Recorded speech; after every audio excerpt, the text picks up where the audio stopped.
To me, music and dance is in one body. It helps one art form express another. However, music does not necessarily need dance. They can have the art form by themselves. They don't need a dance. We'll have a beautiful concert itself. They don't need the dancers. But in the most 99.9% of the time, dance need the music. You understand this relationship. Music doesn't need a dance, but we do. We need music to help us to tell the story. Our body itself is not enough. We need a rhythm, we need a melody to tell the story. Keep in mind, all music and dance is abstract art. It's not literature. Literature can actually tell an actual story. Who is upset, who is mad, who is in love. Literature can tell vivid story. Dance, no. From very beginning, dance was never born into a literal storytelling. It was always an expression. It's a feeling. So does music. So when you put these two together, then what is music to dance? How can we incorporate music into our dancing practice? You have to listen. You have to hear the music.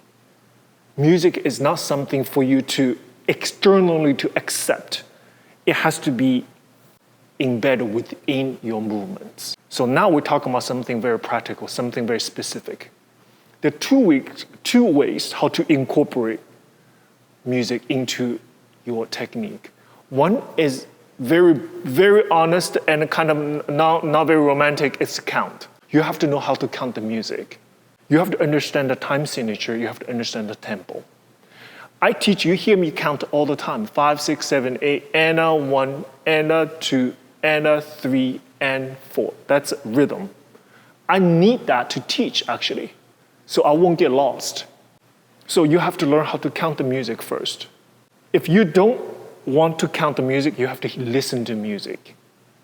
All the rhythm, just like a pianist, her left hand is a tempo, is a rhythm. To me, that's the technique, that's the foundation. This is where we don't get lost, from her left hand. What's her right hand? It's the melody. It's the actual things, it's the elusive things, it's the feeling that we wanted to speak. We have to learn both. You have to feel the music. If you cannot hear the music, you have to count. You have to do one of them. The best is what I do. I hear the music, I understand the right hand, I understand the story, what I want to tell the story. But I also cannot live without the left hand, because without the left hand, we're lost. So I encourage to practice. In class, count the music. Is it 1, 2, 3, 2, 2, 3, 3, 2, 3, 4? Literally in your head, not necessarily verbally. Second, I want you to listen to music. Try to understand when you hear the music, what that does to you. Is it give you more excited and stimulate your muscle, like a frappe, like and a 1, and a 2, and a 3, and a 4. Very sharp, very strategic. Or like a fondue, more unpredictable. 1 and 2, 3 and 4. Did you understand? From a mathematical point of view, I did 3 counts down. 1, 2, 3, 1 count up, 2. 2, 3 of that measure I held or extend. So I'm breaking down into a very specific way of understanding the music. Once you understand that, you can understand my fondue, how I want my fondue. I do not want 1, 2, 3, 2. I count this way. I count 1, 2, 3, 2. 3, 2, 3, 4.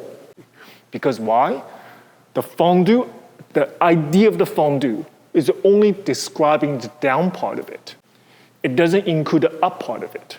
The up part of it should not, in my opinion, include a fondue element to it. Because we melt down, we don't melt up, right? So we need the music. If you hear the music and hear how I count the music, it will help you to do a correct fondue. This is how important the music to dance. And once again, learn how to count the music first, so you can fully incorporate that into your dancing, into your technique. Then, after that, listen to the right hand, listen to the music, listen to the story. This is more elusive. So you combine both, and you'll become a very musical dancer in a very short amount of time. You just have to pay attention.